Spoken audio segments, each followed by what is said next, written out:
Mamaku dokter kulit dan kelamin. Dan dia sering praktek di rumah. Nak, Mama cuma periksa pasien. Sayang, aku pamit dulu ya. Sayang, tunggu. Kan gara-gara mama pacar aku jadi batal ngapel. Nah, dokter itu profesi terhormat. Bener itu, nak. Harusnya kamu bangga sama mama kamu. Bangga apaan? Gara-gara profesi mama, dari kecil aku tuh dibully. Hai, nama aku Aura. Mama aku dokter kulit dan kelamin. Mau periksa dong. Heh, mampir ke rumah aku yuk. Enggak, nanti lihat yang aneh. Sayang, aku kan udah sering ngapel ke rumah kamu. Terus kamu kapan ke rumah aku? Yang Karena mama aku. jujur ya, orang tua aku nggak memperbolehkan aku ke rumah kamu. Soalnya takut ada pasien wanita lagi berobat. Jangan sayang. Oke, aku bakal ngapel. Gara-gara profesi mama, aku tuh jadi dikucilkan. Mama kerja kayak gini demi hidupin kamu, Nak. Mending mama tuh berhenti kerja. Lagian apa bedanya pekerjaan mama sama wanita malam? Astagfirullah. Lalu apa bedanya sama wanita murahan? Nak, Pantesan aja mama tuh dicerain papa. ya Allah, sakit banget dihina anak sendiri. Maaf dok. Tadi maksud anaknya apa ya? Yang dia bilang soal perjalanan dokter. Ada cerita lama. Pokoknya, kamu harus berhenti jadi dokter kulit dan kelamin. Kenapa? Sirik ya? Karena gaji aku lebih besar. Aku sebagai pria, nggak terima kamu melihat aspek yang lain. Tapi itu kan Kita cerai. Kita lanjutkan ya pemeriksaannya. kayaknya aku jahat banget bilang mama wanita murahan. Kalau dia beneran wanita murahan, pasti dia udah hamil.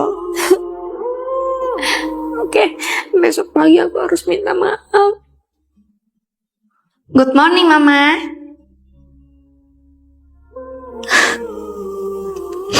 Mama, kamu kok nangis?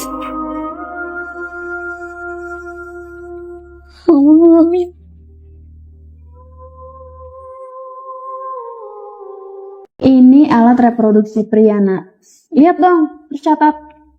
Kenapa harus lihat langsung sih? Ini demi pendidikan reproduksi. Kamu bercita-cita jadi dokter kan kayak Mama? Tapi bukan dokter kulit dan kelamin juga, Ma. Aku tuh maunya jadi dokter jantung. Mamaku dokter spesialis kulit dan kelamin. Dia sering maksa aku belajar dari dia. Bahkan, aku diajak praktek sunat langsung. Mama yang pegangin, kamu yang potong ya. Mama gila ya? Kok malah ribut sih dok? Saya mau buruan surat ini. Saya udah mualaf. Nah, niat jadi dokter kan? Duh, bisa marah nih pacarku. Aku ngerasa kotor yang mama habis nyuruh aku meriksa pasien cowoknya.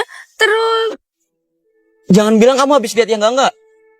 Atau bukan sekadar ngeliat, tapi nyentuh. Kok malah bengong? aku mau nanya, selama mama kerja kayak gini, mama gak pernah berhasrat sama pasien? Aneh banget pertanyaanmu. Mama ini dokter profesional. Semua Mama lakuin atas dasar pekerjaan. Mana mungkin Mama berhasrat, apalagi sampai hamil. Mama hamil, Nak. Hamil? Tuh kan mama berhasrat sama pasien sendiri. Sembarangan kamu. Mama aja gak tahu hamil sama siapa. Jangan udah pasien Mama sembarangan. Mereka itu pasien baik-baik semua. Tapi, apa mama gak inget kejadian 5 hari yang lalu? Pas aku pulang, mama lagi pingsan. Terus digotong sama 2 pasien mama. Anak bu dokter pulang. Nah, cepat bantu. Mama kamu pingsan. Mungkin karena kecapean kerja. Pas kami gotong mama keranjang, di situ aku baru sadar. Kok ada bekas cupang sih? Kalian apain mama saya? Kamu juga baru ngeh? Iya, sumpah kamu jangan mikir aneh-aneh ya. Mama pingsan 5 hari yang lalu. Astaga, itu masa subur mama. Tuh kan, pasti di momen itu kejadiannya.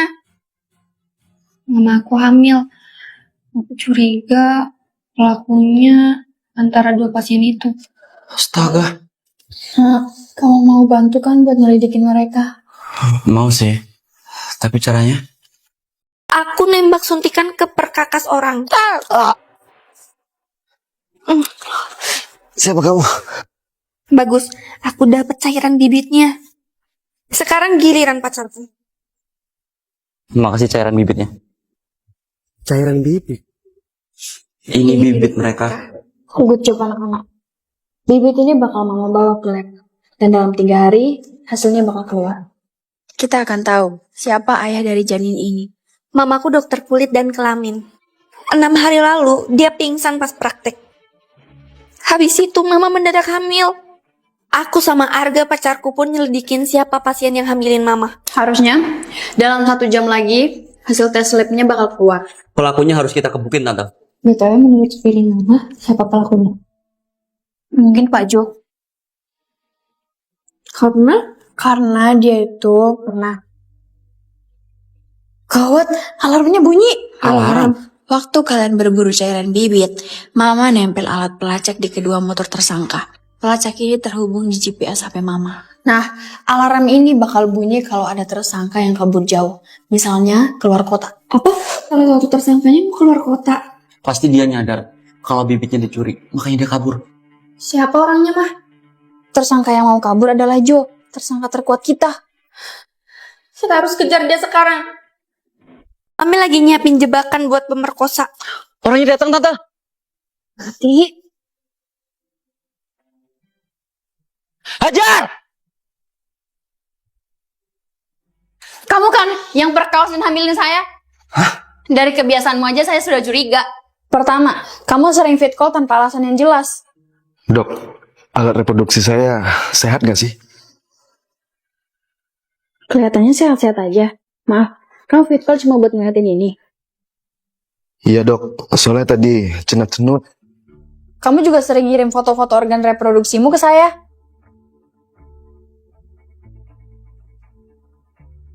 Halo Pak Jo, ini foto-foto dari Anda ya? Syukurlah kalau Bu Dokter udah lihat, saya fotoin. Soalnya Sehat kok Pak, sehat. Percaya sama saya. Terakhir, kamu pernah datang dengan alasan yang gak jelas. saya datang bukan untuk diperiksa dok. Lalu?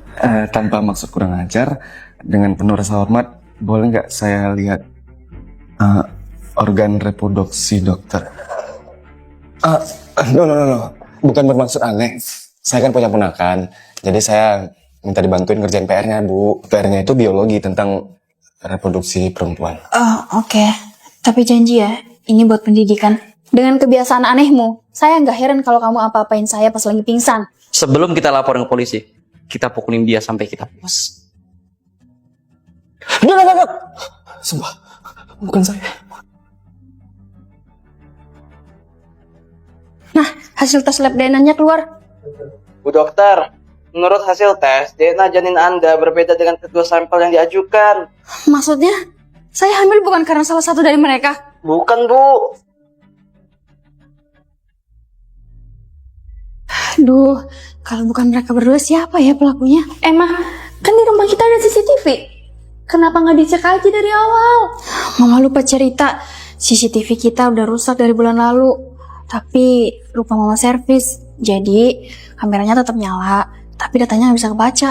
Mungkin kalau kita tetap servis, datanya bisa kita lihat dan pelakunya bisa ketahuan. Benar, biar aku yang bawa ke tukang servis. Hati-hati di jalan ya calon mantu. Bisa repot sih kalau bukti videonya ada. Kok dibuang? Jangan-jangan pacarku harus nebak yang mana bibir mamaku. Bentar, aku pikir-pikir dulu dari rasa bibirnya. Mata kamu bakal aku tutup. Kalau kamu bisa nebak mana bibir mamaku, kamu bakal dapat 100 juta. Yap. Gaspol tuh. Sekarang tebak yang mana bibir mamaku. Yang ciuman pertama atau ciuman kedua? Bibirnya tante jelas banget. Ciuman yang kedua. Pemerkosa! Kamu kan yang perkosa tante pas lagi pingsan. Buktinya kamu tahu rasa bibir tante. Saya nggak tahu rasa bibirnya tante, tapi saya tahu rasa bibirnya Aura. Soalnya kami kan pacaran. Terus tadi pas saya tutup mata, saya cuma nebak mana yang bibirnya bukan Aura. Ngeles mulu. Kamu bilang kamu tahu rasa bibir aku. Kan selama ini kita nggak pernah. Sayang, nggak dulu ya. Kalau udah nikah aja. Kita tuh nggak pernah silaturahmi bibir. Mana tahu kamu rasa bibirku. Mending akuin semua perbuatanmu sekarang. Oke, aku jujur. Aura, aku yang menghamilin mama kamu. Dari awal kenalan, aku udah ngerasa mama kamu lebih cantik daripada kamu. Mamaku dokter spesialis kulit dan kelamin. Terus sering bawa pasiennya ke rumah. Sejak tahu pekerjaan mamamu, aku pun dapat ide. Arga, mau ke kamar Aura ya? Ini kamar tante. Kamar Aura di sebelah. Maaf, tapi saya memang mau ketemu sama tante. Mau tanya-tanya soal alat reproduksi. Jangan kasih tahu Aura ya tante. Emangnya kamu kenapa? Nggak tahu. Kayak ada nananya gitu, Tante. Waduh, sebentar saya ambil sarung tangan dulu ya. Di momen itu, aku masukin obat bius ke minuman mamamu. Kalau aku apa-apain, aku taruh dia di ruang depan supaya... Bu dokter. Yap, supaya ditemuin kedua pasiennya. Dan mereka jadi Gila ya kamu Arga. Kamu itu pacar aku, tapi malah ngehamilin mamaku.